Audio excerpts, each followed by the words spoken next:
ایک لمحے کے لیے سوچئے، اگر آج سے 1 ارب سال پہلے آپ اس کائنات کو دیکھتے تو نہ زمین پر کوئی انسان ہوتا، نہ کوئی شہر، نہ کوئی زبان، نہ کوئی کتاب اور نہ ہی کوئی تاریخ، صرف خاموشی۔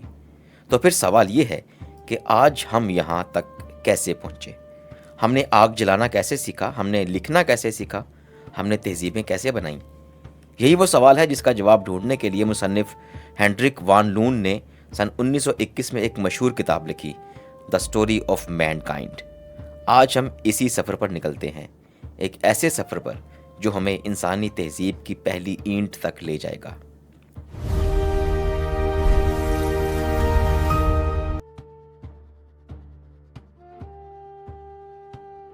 انسان دنیا کا سب سے طاقتور جانور پیدا نہیں ہوا تھا۔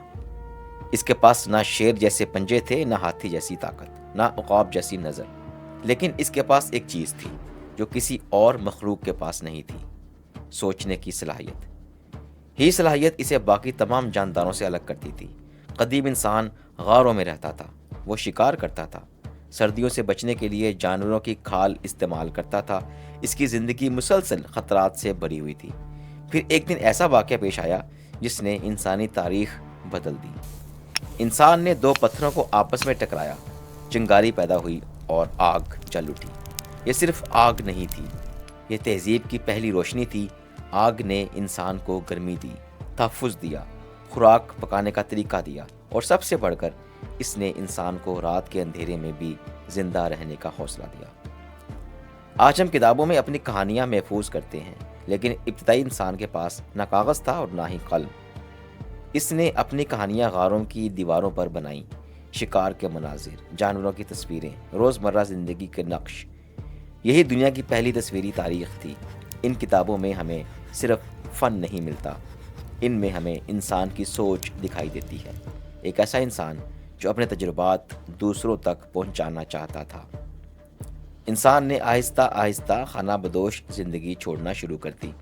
اب وہ ایک جگہ رہنے لگا، کھیتی باڑی کرنے لگا، اور پھر دنیا کے نقشے پر پہلی عظیم تہذیبوں نے جنم لیا۔ ان میں سب سے مشہور مصر تھا۔ مصر کی پوری زندگی دریائے نیل کے گرد گھومتی تھی۔ ہر سال دریا میں سیلاب آتا، سیلاب کے بعد زمین زرخیز ہو جاتی، فصلیں اگتیں، لوگ خوشحال ہوتے، اور یہی خوشحالی ایک عظیم تہذیب کی بنیاد بنی۔ وان لون کے مطابق مصر کی سب سے بڑی کامیابی اہرام نہیں تھے، ان کی سب سے بڑی کامیابی لکھنا تھا، رائٹنگ تھی۔ مصریوں نے تصویروں پر مشتمل ایک تحریری نظام بنایا۔ پہلی بار انسان اپنے خیالات محفوظ کر سکتا تھا، اپنی یادیں آنے والی نسلوں تک پہنچا سکتا تھا، اپنی کامیابیاں اور ناکامیاں لکھ سکتا تھا۔ یہ وہ لمحہ تھا جب تاریخ نے حقیقتاً جنم لیا، کیونکہ جب تک انسان لکھ نہیں سکتا تھا، اس کے ماضی کے بارے میں صرف اندازے تھے، اب پہلی بار ثبوت موجود تھے۔ مصر نے دنیا کو ایک اور حیرت بھی دی: اہرام۔ آج بھی جب کوئی شخص اہرام مصر کو دیکھتا ہے تو حیران رہ جاتا ہے کہ ہزاروں سال پہلے لوگ اتنی عظیم تعمیرات کیسے کر سکتے تھے۔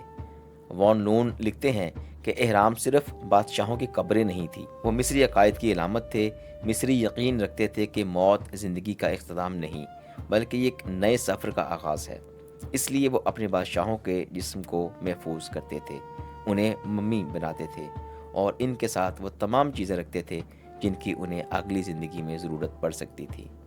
جب مصر ترقی کر رہا تھا، اسی دوران ایک اور خطہ بھی تہذیب کا مرکز بن رہا تھا۔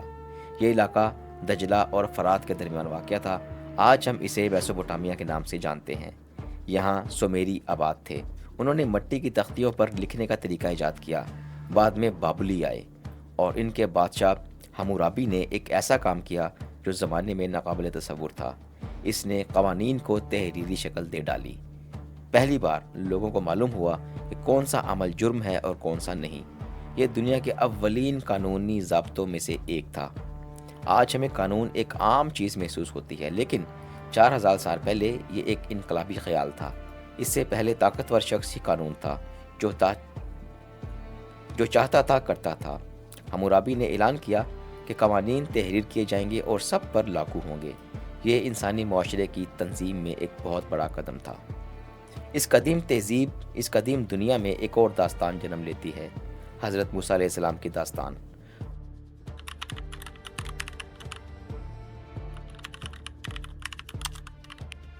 وان لون کے مطابق موسیٰ علیہ السلام صرف ایک پیغمبر نہیں تھے، وہ ایک قوم کے نجات دہندہ بھی تھے۔ انہوں نے اپنی قوم کو غلامی سے آزادی دلانے کی جدوجہد کی اور ایسے اصول دیے جنہوں نے بعد کی تہذیبوں پر گہرا اثر ڈالا۔ تو دوستو، انسانیت کے اس ابتدائی سفر میں ہم نے دیکھا کہ کس طرح ایک بے سہارا انسان نے آگ دریافت کی، اوزار بنائے، تصویروں کے ذریعے اپنی کہانیاں محفوظ کیں، کھیتی باڑی سیکھی اور پھر عظیم تہذیبیں قائم کیں۔ ہم نے مصر کو دیکھا جہاں لکھائی نے جنم لیا، ہم نے میسوپوٹامیہ کو دیکھا جہاں قانون نے پہلی بار باقاعدہ شکل اختیار کی، لیکن یہ تو صرف آغاز ہے۔ اگلے حصے میں ہم اس قوم کی طرف بڑھیں گے جس نے دنیا کو سوال کرنا سکھایا، جس نے فلسفہ، جمہوریت اور منطق کی بنیاد رکھی۔ یہ یونانی تھے اور ان کی کہانی انسانی تاریخ کے سب سے دلچسپ ابواب میں سے ایک ہے۔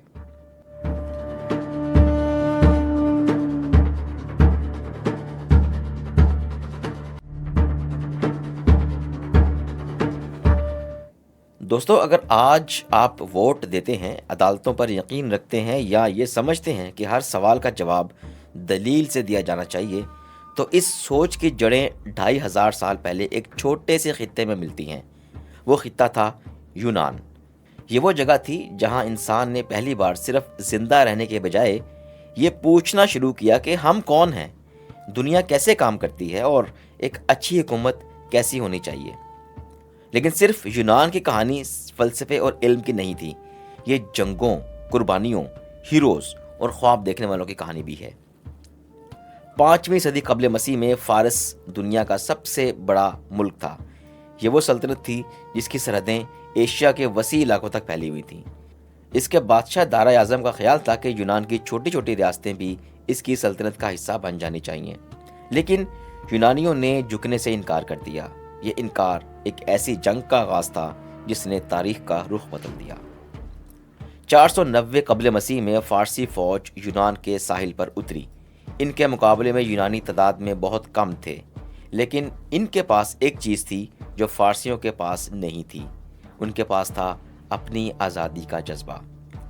مصنف وان لون لکھتے ہیں کہ میراتھن کے میدان میں یونانیوں نے ایسی جرأت دکھائی جس نے پوری دنیا کو حیران کر دیا۔ انہوں نے طاقتور فارسی فوج کو شکست دے دی۔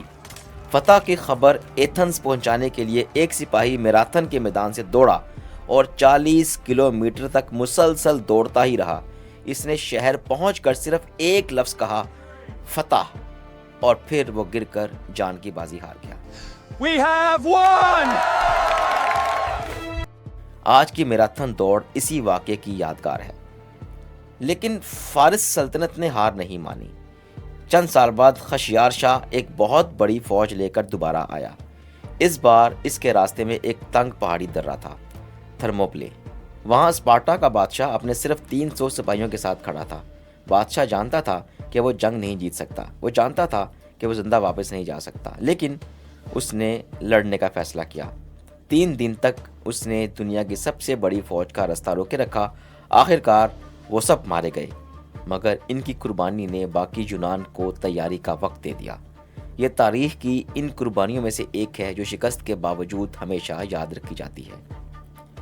جنگوں کے بعد یونان میں امن آ گیا، اور اس امن نے ایک ایسی تہذیب کو جنم دیا جس کا اثر آج تک موجود ہے، خاص طور پر ایتھنز میں۔ یہاں لوگوں نے ایک نیا تجربہ شروع کیا، جمہوریت، ڈیموکریسی۔ پہلی بار عام شہری حکومتی فیصلوں میں حصہ لینے لگے۔ یہ نظام مکمل نہیں تھا، بہت سے لوگوں کو اس میں شامل نہیں کیا جاتا تھا، لیکن پھر بھی یہ انسانی تاریخ میں ایک غیر معمولی قدم تھا۔ اسی ایتھنز میں ایک عجیب آدمی گھومتا تھا۔ وہ لوگوں کو لیکچر نہیں دیتا تھا، وہ صرف سوال پوچھتا تھا۔ اس کا نام تھا سقراط۔ وہ نوجوانوں سے پوچھتا تھا کہ انصاف کیا ہے، سچ کیا ہے، اچھا انسان کون ہے۔ اس کے سوالات نے بہت سے لوگوں کو سوچنے پر مجبور کیا، لیکن اقتدار میں رہنے والے لوگوں کو یہ پسند نہیں آیا۔ سقراط پر مقدمہ چلایا گیا اور اسے زہر پینے کی سزا دے دی گئی۔ وان لون لکھتے ہیں کہ سقراط جسمانی طور پر مر گیا، لیکن اس کے خیالات زندہ رہے۔ اس کا شاگرد افلاطون بنا اور افلاطون کا شاگرد ارسطو۔ ان دونوں نے فلسفے، سیاست، سائنس اور منطق کی ایسی بنیاد رکھی جس پر بعد کی دنیا تعمیر ہوئی۔ اب یونان کی تاریخ میں ایک نیا کردار داخل ہوتا ہے، ایک نوجوان جس کا خواب پوری دنیا کو فتح کرنا تھا۔ اس کا نام تھا اسکندر۔ اسکندر مقدونیہ کا شہزادہ تھا۔ اس کے استاد ارسطو تھے۔ بچپن سے ہی اس کے اندر غیر معمولی اعتماد اور جرت تھی۔ جب وہ بادشاہ بنا تو اس نے صرف اپنی سلطنت پر حکومت کرنے پر اکتفا نہیں کیا، اس نے دنیا فتح کرنے کا فیصلہ کیا۔ اسکندر اعظم نے پہلے یونان کو متحد کیا، پھر فارس کی عظیم سلطنت پر حملہ کر دیا۔ وہ ایک کے بعد ایک جنگ جیتتا گیا۔ ایران اس کے سامنے جھک گیا، مصر اس کے قبضے میں آ گیا۔ اس نے اسکندریہ نامی شہر آباد کیا جو بعد میں علم کا عظیم مرکز بنا۔ پھر وہ مشرق کی طرف بڑھتا گیا، یہاں تک کہ وہ بر صغیر کی سرحدوں تک پہنچ گیا۔ وان نون لکھتے ہیں کہ اسکندر اعظم صرف ایک فاتح نہیں تھا، وہ تہذیبوں کو آپس میں ملانے کا خواب بھی دیکھتا تھا۔ وہ چاہتا تھا کہ یونانی اور مشرقی ثقافتیں ایک دوسرے سے سیکھیں، لیکن تاریخ اکثر انسانوں کے منصوبوں سے مختلف راستہ اختیار کرتی ہے۔ اسکندر نے بے شمار جنگیں جیتیں، اسے کوئی دشمن شکست نہ دے سکا، مگر جب وہ صرف 33 برس کا تھا تو اچانک بیمار پڑ گیا اور بابل میں اس کی موت ہوگی۔ ایک ایسا شخص جس نے آدھی دنیا فتح کر لی تھی، زندگی کی جنگ ہار گیا۔ اس کی وفات کے بعد اس کی سلطنت بھی ٹکڑوں میں تقسیم ہو گئی۔ جب یونان کمزور ہو رہا تھا تو مغرب میں ایک نئی طاقت ابھر رہی تھی، روم۔ ابتدا میں یہ صرف ایک چھوٹا سا شہر تھا، لیکن اس کے باشندے نظم و ضبط، قانون اور فوجی مہارت میں غیر معمولی تھے۔ آہستہ آہستہ روم نے اپنے پڑوسی علاقوں کو فتح کرنا شروع کیا اور پھر اس کا سامنا ایک خطرناک دشمن سے ہوا، کارتھیج۔ کارتھیج کا سب سے مشہور جرنیل ہنیبال تھا۔ اس نے ایک ایسا کارنامہ انجام دیا جو آج بھی حیران کرتا ہے۔ وہ اپنی فوج اور جنگی ہاتھیوں کے ساتھ آلپس کے برف پوش پہاڑ عبور کر کے اٹلی پہنچ گیا۔ رومی اس حملے کے لیے تیار نہیں تھے۔ کئی جنگوں میں انہیں شدید شکست ہوئی، لیکن روم نے ہمت نہیں ہاری۔ اس نے نئی فوجیں تیار کیں، دشمن کو تھکایا اور آخرکار ہنیبال کو شکست دے دی۔ کارتھیج کی شکست کے بعد روم تیزی سے طاقتور ہونے لگا۔ اب بحیرہ روم کا بیشتر علاقہ ان کے زیر اثر تھا۔ دنیا ایک نئے دور میں داخل ہو رہی تھی، ایک ایسا دور جس میں روم انسانی تاریخ کی سب سے بڑی سلطنتوں میں سے ایک بننے والا تھا۔ لیکن اسی سلطنت کے اندر ایسے بیج بھی بوئے جا رہے تھے جو ایک دن اس کے زوال کا سبب بنیں گے۔ دوستو، آج ہم نے دیکھا کہ کس طرح یونانیوں نے انسان کو سوچنا سکھایا۔ انہوں نے جمہوریت، فلسفہ اور منطق کی بنیاد رکھی۔ ہم نے سقراط کی قربانی دیکھی، ہم نے اسکندر اعظم کے خواب اور اس کی غیر متوقع موت کی کہانی سنی، اور ہم نے روم کے ابتدائی عروج کو دیکھا۔ اگلے حصے میں ہم روم کی عظیم سلطنت جولیس سیزر اور پھر روم کے زوال کی حیرت انگیز کہانی سنیں، وہ باپ جس نے جدید دنیا کی بنیاد رکھی۔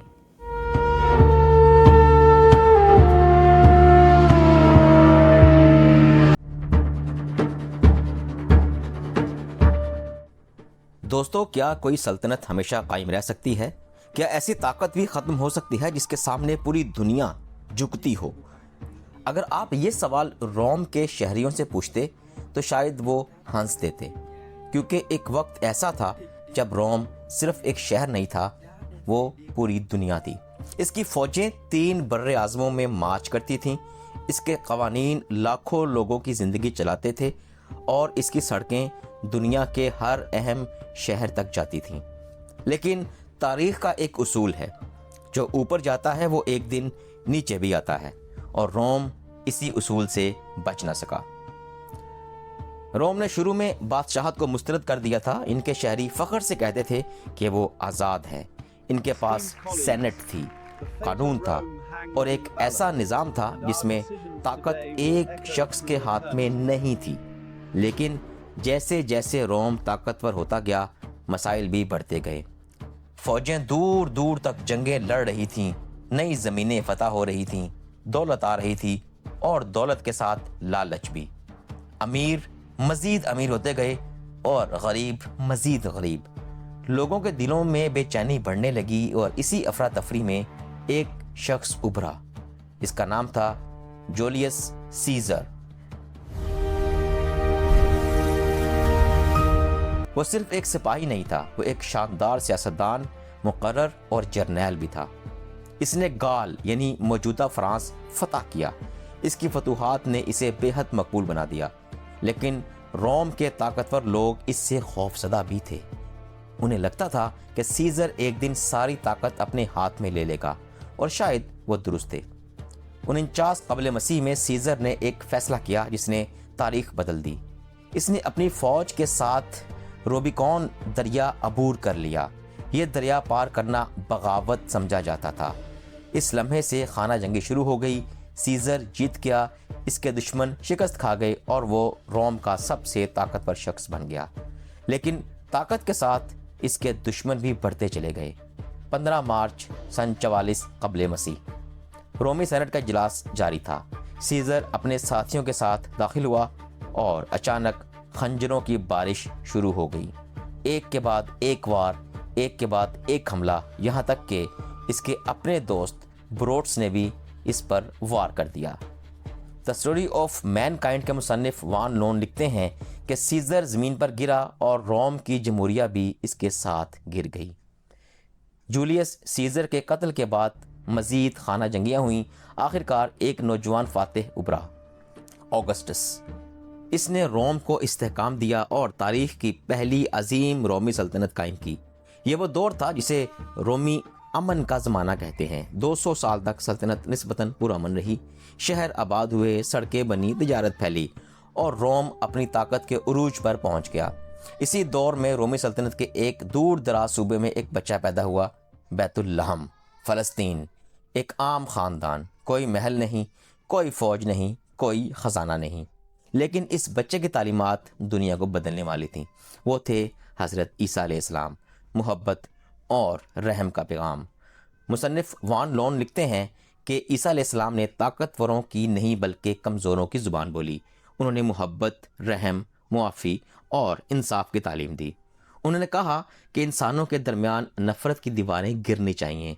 بہت سے لوگ ان کے پیروکار بن گئے، لیکن حکمران خوفزدہ ہو گئے۔ انہیں لگتا تھا کہ اللہ کے پیغمبر عیسیٰ علیہ السلام کی تعلیمات ان کے اقتدار کے لیے خطرہ بن سکتی ہیں۔ آخرکار عیسیٰ علیہ السلام کو صلیب پر موت دینے کا فیصلہ کیا گیا، لیکن اللہ کے حکم سے وہ زندہ آسمان پر اٹھا لیے گئے۔ حضرت عیسیٰ علیہ السلام کے پیروکار ان کا پیغام پھیلاتے رہے۔ ابتدا میں انہیں ظلم کا سامنا کرنا پڑا، قید کیا گیا، قتل کیا گیا، شیر کے پنجروں میں پھینکا گیا، لیکن ان کا عقیدہ ختم نہ ہوا بلکہ پھیلتا گیا، یہاں تک کہ 300 سال بعد رومی شہنشاہ قسطنطین نے عیسائیت قبول کر لی۔ جو مذہب کبھی ممنوع تھا وہی سلطنت کا سرکاری مذہب بن گیا۔ باہر سے روم اب بھی عظیم نظر آتا تھا، مگر اندر سے اس کی بنیادیں ہل رہی تھیں۔ حکمران کمزور ہو رہے تھے، فوج مہنگی ہوتی جا رہی تھی، ٹیکس بڑھ رہے تھے، لوگوں کا اعتماد کم ہو رہا تھا اور سرحدوں کے باہر قبائل طاقتور ہوتے چلے جا رہے تھے۔ شمال اور مشرق سے مختلف قبائل رومی سرحدوں پر دباؤ ڈالنے لگے۔ گوت، وینڈل، ہن، یہ نام رومیوں کے لیے خوف کی علامت بن گئے۔ پھر ایک نام پورے یورپ میں گونجا، اٹیلا، جسے لوگ خدا کا عذاب کہتے تھے۔ اس کی فوجیں بجلی کی طرح حملہ کرتی تھیں، شہر تباہ ہو جاتے، لوگ بھاگ جاتے اور روم پہلی بار خود کو غیر محفوظ محسوس کرنے لگا۔ 410 عیسوی میں ایک ایسا واقعہ ہوا جس کا تصور بھی مشکل تھا۔ روم شہر لوٹ لیا گیا۔ وہی روم جسے کبھی ناقابل شکست سمجھا جاتا تھا، وہی روم جس سے پوری دنیا ڈرتی تھی، اب دشمن اس کی گلیوں میں گھوم رہے تھے۔ پھر سن 476 عیسوی میں آخری مغربی رومی شہنشاہ کو معزول کر دیا گیا اور مغربی رومی سلطنت ختم ہو گئی۔ مصنف وان لون لکھتے ہیں کہ روم ایک دن میں نہیں گرا، یہ صدیوں کی غلطیوں، کمزوریوں اور اندرونی بیماریوں کا نتیجہ تھا۔ جب یورپ روم کے زوال کے بعد انتشار کا شکار تھا، دنیا کے ایک اور حصے میں ایک نئی روشنی طلوع ہو رہی تھی۔ جزیرہ نما عرب، مکہ، سن 570 عیسوی۔ یہاں ایک ایسی عظیم شخصیت کی پیدائش ہوئی جن کی تعلیمات آنے والی صدیوں کو بدل دیں گی، جن پر نبوت ختم ہونے والی تھی۔ یہ تھے نبی آخر الزماں حضرت محمد مصطفیٰ صلی اللہ علیہ وآلہ وسلم۔ خاتم النبیین حضرت محمد صلی اللہ علیہ وآلہ وسلم نے توحید، عدل، مساوات اور رحم کی دعوت دی۔ ابتدا میں مخالفت ہوئی، ظلم ہوا، مگر پیغام پھیلتا گیا۔ پھر ہجرت ہوئی، مدینہ میں ایک نئی ریاست قائم ہوئی اور چند ہی دہائیوں میں اسلام عرب سے نکل کر ایشیا، افریقہ اور یورپ کے وسیع علاقوں تک پھیل گیا۔ مصنف وان لون اس تیز رفتار پھیلاؤ کو تاریخ کے حیران کن واقعات میں شمار کرتے ہیں۔ دوستو، آج ہم نے روم کی عظمت اور اس کے زوال کی داستان سنی، ہم نے جولیس سیزر کا عروج اور قتل دیکھا، ہم نے عیسیٰ علیہ السلام کی تعلیمات اور عیسائیت کے پھیلاؤ کو سمجھا، ہم نے ایک ایسی سلطنت کو گرتے دیکھا جسے کبھی ناقابل شکست سمجھا جاتا تھا، اور پھر ہم نے عرب سے اٹھنے والی اس روشنی کا آغاز دیکھا جس نے دنیا کی تاریخ کو ایک نئی سمت دی۔ اگلے حصے میں ہم قرون وسطیٰ، صلیبی جنگوں، نشاط ثانیہ، مارٹن لوتھر، گٹنبرگ، کولمبس اور اس دور کی بات کریں گے جب انسان نے دوبارہ علم کی روشنی دریافت کی، وہ دور جس نے جدید دنیا کی بنیاد رکھی۔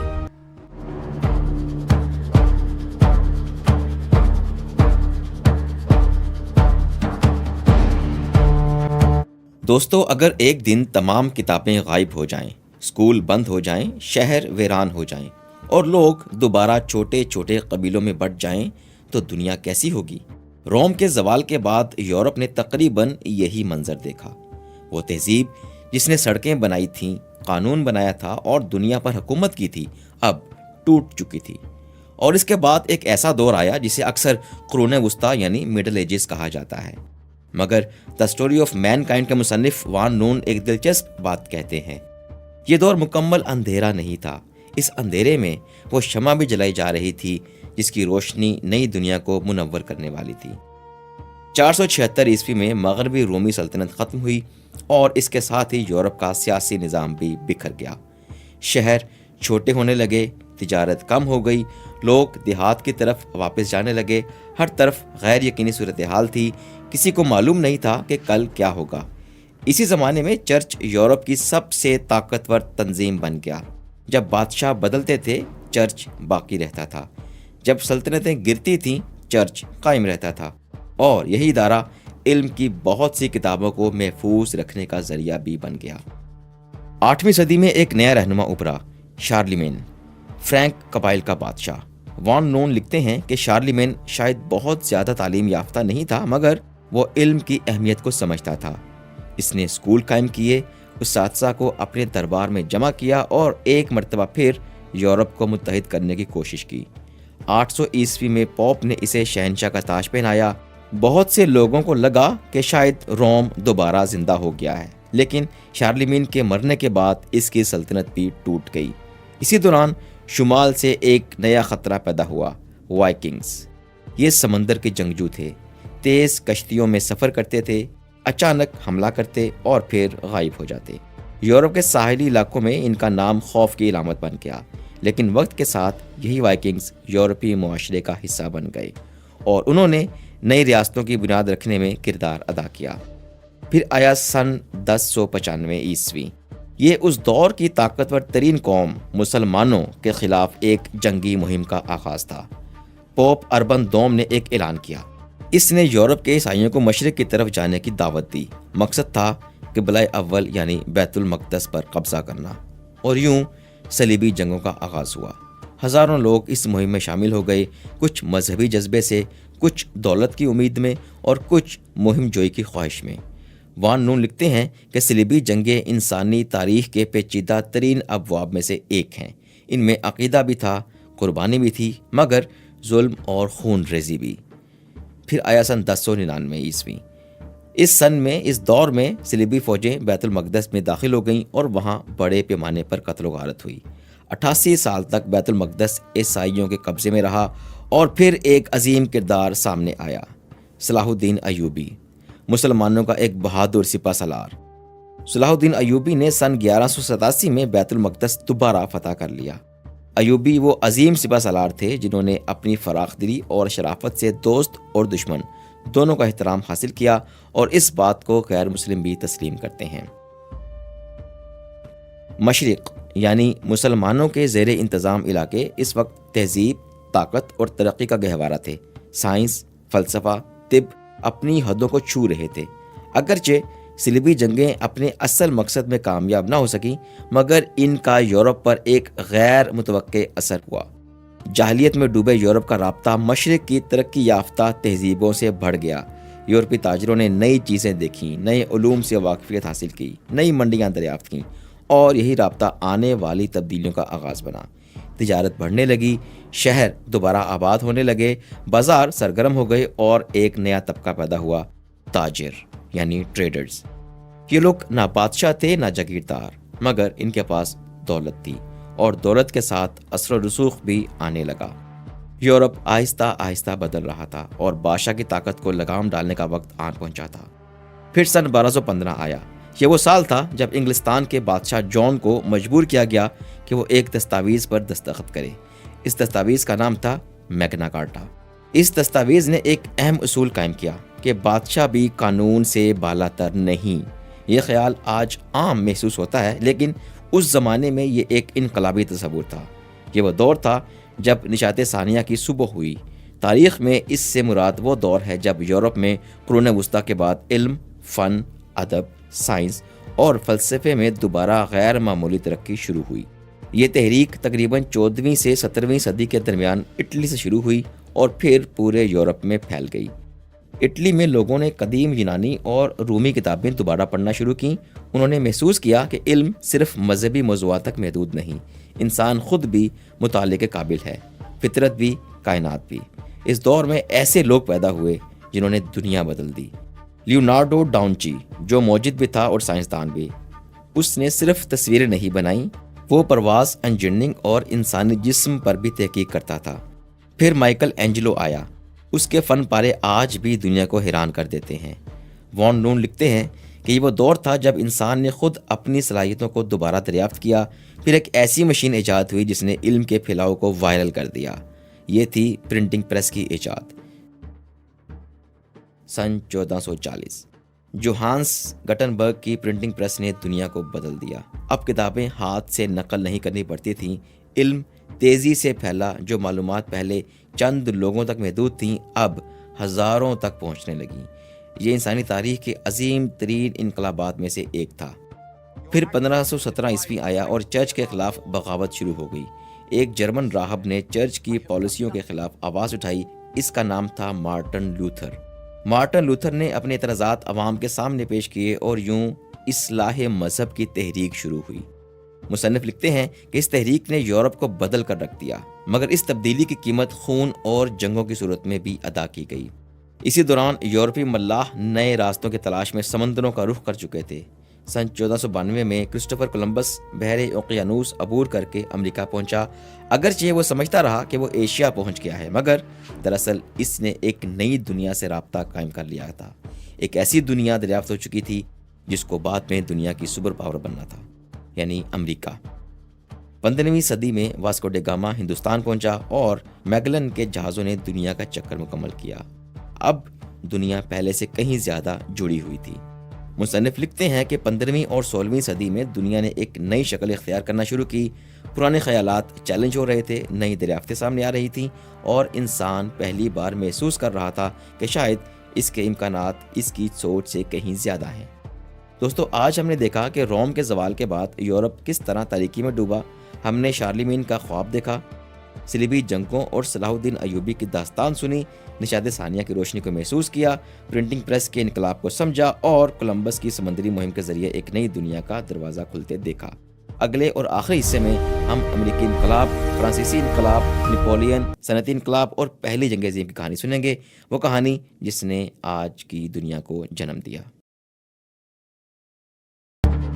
دوستو، اگر آپ آج اپنے گیجٹ پر یہ ویڈیو دیکھ رہے ہیں، اگر آپ ووٹ ڈال سکتے ہیں، اگر آپ کسی فیکٹری میں بنی چیز استعمال کرتے ہیں، یا اگر آپ ایک ایسی دنیا میں رہتے ہیں جہاں ایک ملک کا فیصلہ پوری دنیا کو متاثر کر سکتا ہے، تو اس کی جڑیں صرف 200 سال پہلے کے چند واقعات میں ملتی ہیں۔ یہ وہ دور تھا جب بادشاہوں کے تخت ہلنے لگے، عوام نے طاقت مانگنا شروع کی، مشینوں نے انسان کی زندگی بدل دی اور دنیا پہلی بار واقعی ایک دوسرے سے جڑ گئی۔ 18ویں صدی کے آخر میں شمالی امریکہ میں برطانوی نوآبادیات آباد تھیں۔ یہ علاقے خوشحال ہو رہے تھے، مگر وہاں کے لوگ ایک بات سے ناراض تھے۔ ان پر ٹیکس لگائے جا رہے تھے، لیکن حکومت میں ان کی نمائندگی نہیں تھی۔ آخرکار انہوں نے بغاوت کر دی اور سن 1776 میں آزادی کا اعلان کیا گیا۔ The story of mankind کے مصنف وان لون لکھتے ہیں کہ یہ صرف ایک سیاسی دستاویز نہیں تھی، یہ ایک نظریہ تھا، نیا نظریہ۔ یہ خیال کہ تمام انسان برابر پیدا ہوئے ہیں، یہ بات آج عام لگتی ہے، مگر اس زمانے میں یہ ایک دھماکے سے کم نہ تھی۔ اس انقلاب کے مرکز میں ایک شخص تھا، جارج واشنگٹن۔ وہ کہ بادشاہ نہیں تھا، وہ ایک سپاہی اور کسان تھا۔ اس نے کئی برس تک جنگیں لڑیں اور آخر کار برطانیہ کو شکست دے دی۔ لیکن اس کی سب سے بڑی کامیابی جنگ جیتنا نہیں تھی، بلکہ اقتدار چھوڑ دینا تھی۔ اس نے ثابت کیا کہ ایک ملک بادشاہ کے بغیر بھی چل سکتا ہے۔ امریکی انقلاب کی گونج جلد ہی فرانس تک پہنچ گئی۔ وہاں حالات خراب تھے، خزانہ خالی تھا، عوام بھوک کا شکار تھے، جبکہ شاہی خاندان عیش و آرام میں زندگی گزار رہا تھا۔ لوگوں کا غصہ بڑھتا گیا اور پھر سن 1789 میں وہ لمحہ آیا جس نے یورپ کو ہلا کر رکھ دیا۔ فرانسیسی انقلاب شروع ہو گیا۔ انقلابیوں نے ایک نعرہ بلند کیا: آزادی، مساوات، اخوت۔ انہوں نے بادشاہ کو چیلنج کیا۔ بادشاہ لوئی شانس دہم کو گرفتار کر لیا گیا اور پھر اس کو سزائے موت دے دی گئی۔ پہلی بار عوام نے دنیا کو دکھایا کہ بادشاہ بھی جواب دہ ہو سکتا ہے۔ لیکن انقلاب ہمیشہ ویسا نہیں رہتا جیسا شروع ہوتا ہے۔ وان لون لکھتے ہیں کہ جلد ہی خوف اور انتقام نے جگہ بنا لی۔ لوگ ایک دوسرے پر غداری کے الزامات لگانے لگے۔ گلوٹین یعنی سر تن سے جدا کرنے والا لکڑی اور بلیڈ سے بنا فریم دن رات چلنے لگا۔ کل کے ہیرو آج کے مجرم قرار دیے جانے لگے اور آخر کار وہ لوگ بھی مارے گئے جنہوں نے انقلاب شروع کیا تھا۔ فرانس نے آزادی کے خواب کے ساتھ ساتھ افراتفری کا ڈراؤنا چہرہ بھی دیکھ لیا۔ اسی انتشار میں ایک نوجوان فوجی افسر ابھرا، نپولین بوناپارٹ۔ وہ غیر معمولی ذہانت اور اعتماد رکھتا تھا۔ اس نے ایک کے بعد ایک جنگ جیتی اور جلد ہی فرانس کا سب سے طاقتور شخص بن گیا۔ نپولین نے تقریباً پورے یورپ کو اپنی طاقت کا احساس دلایا۔ اس کی فوجیں ہر سمت بڑھتی گئیں۔ اس نے صرف جنگیں نہیں لڑیں، اس نے قوانین بھی متعارف کروائے، انتظامی اصلاحات کیں اور ایسے اصول قائم کیے جن کا اثر آج بھی بہت سے ممالک میں موجود ہے۔ وان لون لکھتے ہیں کہ نپولین بیک وقت ایک عظیم مسلح بھی تھا اور ایک خطرناک فاتح بھی، لیکن پھر وہی ہوا جو اکثر تاریخ میں ہوتا ہے۔ بڑی کامیابیاں بڑے خطرات کو جنم دیتی ہیں۔ سن 1812 میں نپولین نے روس پر حملہ کر دیا، جو اس کی سب سے بڑی غلطی تھی۔ روسی فوج مسلسل پیچھے ہٹتی گئی اور جاتے جاتے اپنے شہر اور اناج جلاتی گئی۔ جب فرانسیسی فوج ماسکو پہنچی تو شہر تقریباً خالی تھا۔ پھر سردی آ گئی اور وہ سردی نپولین کے سب سے بڑے دشمن میں بدل گئی۔ بھوک، بیماری، برف اور ہزاروں لاشیں۔ واپسی کے سفر میں اس کی عظیم فوج تباہ ہو گئی۔ چند سال بعد نپولین نے ایک آخری کوشش کی، لیکن سن 1815 میں واٹرلو کی جنگ میں اسے برطانیہ اور اتحادیوں کے خلاف فیصلہ کن شکست ہوئی۔ اسے ایک دور دراز جزیرے پر جلا وطن کر دیا گیا۔ وہ شخص جس نے یورپ کو ہلا دیا تھا آخر کار تنہائی میں مر گیا۔ لیکن دوستو، اسی دوران ایک اور انقلاب جاری تھا۔ ایسا انقلاب جو کسی جنگ کے میدان میں نہیں لڑا جا رہا تھا، یہ فیکٹریوں میں ہو رہا تھا، ورک شاپوں میں اور انجینئرز کے ذہنوں میں۔ یہ انقلاب تھا صنعتی انقلاب۔ بھاپ کے انجن نے سب کچھ بدل دیا۔ فیکٹریاں بنی، ریل گاڑیاں چلیں، جہاز تیز ہوئے، شہر پھیلنے لگے۔ لوگ دیہات چھوڑ کر صنعتی مراکز کی طرف آنے لگے۔ پہلی بار انسان اتنی تیزی سے پیداوار کرنے لگا کہ دنیا کی معیشت کا نقشہ ہی بدل گیا۔ لیکن ہر ترقی کی ایک قیمت ہوتی ہے۔ فیکٹریوں میں مزدور 12 گھنٹے کام کرتے تھے، بچے بھی مشقت کرتے، اجرت کم تھی، حالات سخت تھے۔ وان لون لکھتے ہیں کہ صنعتی انقلاب نے دولت پیدا کی، لیکن ساتھ ہی نئے مسائل بھی پیدا کیے۔ اسی ماحول میں مزدور تحریکیں اور نئے سیاسی نظریات جنم لینے لگے۔ پھر 19ویں صدی آئی اور ایک اور نظریہ ابھر کر سامنے آیا۔ یہ نظریہ تھا قوم پرستی یعنی نیشنلزم۔ لوگ خود کو صرف کسی بادشاہ کے رعایا کے طور پر نہیں دیکھتے تھے، بلکہ ایک قوم کے رکن کے طور پر دیکھنے لگے۔ جرمنی متحد ہوا، اٹلی متحد ہوا اور یورپ میں طاقت کا توازن بگڑنے لگا۔ پھر ایک ایسی گولی چلی جس نے دنیا بدل دی۔ سن 1914 آج کے بوسنیا کے علاقے سرائیوو میں وہ ہوا جس نے دنیا کو پہلی جنگ عظیم میں دھکیل دیا۔ ایک نوجوان نے آسٹریا کے ولی عہد فرانس فرڈیننڈ کو گولی مار دی۔ بظاہر یہ ایک مقامی واقعہ تھا، مگر چند ہی ہفتوں میں پوری دنیا جنگ میں کود پڑی۔ وان لون لکھتے ہیں کہ پہلی جنگ عظیم انسانی تاریخ کی سب سے افسوسناک جنگوں میں سے ایک تھی۔ لاکھوں نوجوان خندقوں میں مر گئے، مشین گنیں استعمال ہوئیں، زہریلی گیس استعمال ہوئی اور پہلی بار جدید صنعت کو بڑے پیمانے پر قتل کے لیے استعمال کیا گیا۔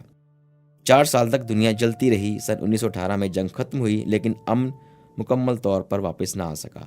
جرمنی کو سخت سزائیں دی گئیں، معاشی بحران پیدا ہوئے اور دنیا ایک نئی بے چینی میں داخل ہو گئی، وہ بے چینی جو بعد میں دوسری جنگ عظیم کا سبب بننے والی تھی۔ وان نون کی کتاب، جس کو اس ویڈیو کی شکل دی گئی ہے، پہلی جنگ عظیم کے بعد ختم ہو جاتی ہے، لیکن مصنف اپنی کتاب کے اختتام پر ایک دلچسپ بات لکھتے ہیں۔ وہ لکھتے ہیں کہ انسانیت نے بے شمار غلطیاں کی ہیں، جنگیں لڑی ہیں، سلطنتیں بنائی ہیں اور تباہ کی ہیں، مگر ان سب کے باوجود انسان سیکھتا رہا ہے۔ ہر نسل اپنے سے پہلے آنے والی نسل سے کچھ حاصل کرتی رہی ہے اور آگے بڑھتی رہی ہے۔ آج کا انسان دوسری جنگ عظیم سے نکل کر، ایٹم بم چلا کر، ایک دوسرے کے خلاف سرد جنگ لڑ کر بھی امن کی بات کرتا ہے۔ کل کا لڑاکا یورپ آج یورپی یونین کی شکل میں متحد ہے، لیکن تیسری جنگ عظیم کا رخ اب مشرق وسطیٰ کے خطے کی طرف نظر آ رہا ہے۔ دنیا اب AI میں داخل ہو چکی ہے اور ٹیکنالوجی تیز ترین رفتار سے دنیا کو بدل رہی ہے۔ دوستو، تاریخ صرف ماضی کی کہانی نہیں، یہ انسان کی کہانی ہے، ہماری کہانی، آپ کی کہانی، اور شاید سب سے حیران کن بات یہ ہے کہ اس عظیم داستان کا آخری باب ابھی لکھا ہی نہیں گیا، کیونکہ انسانیت کی کہانی ابھی ختم نہیں ہوئی۔ ہم سب اس کے اگلے صفحے کے کردار ہیں۔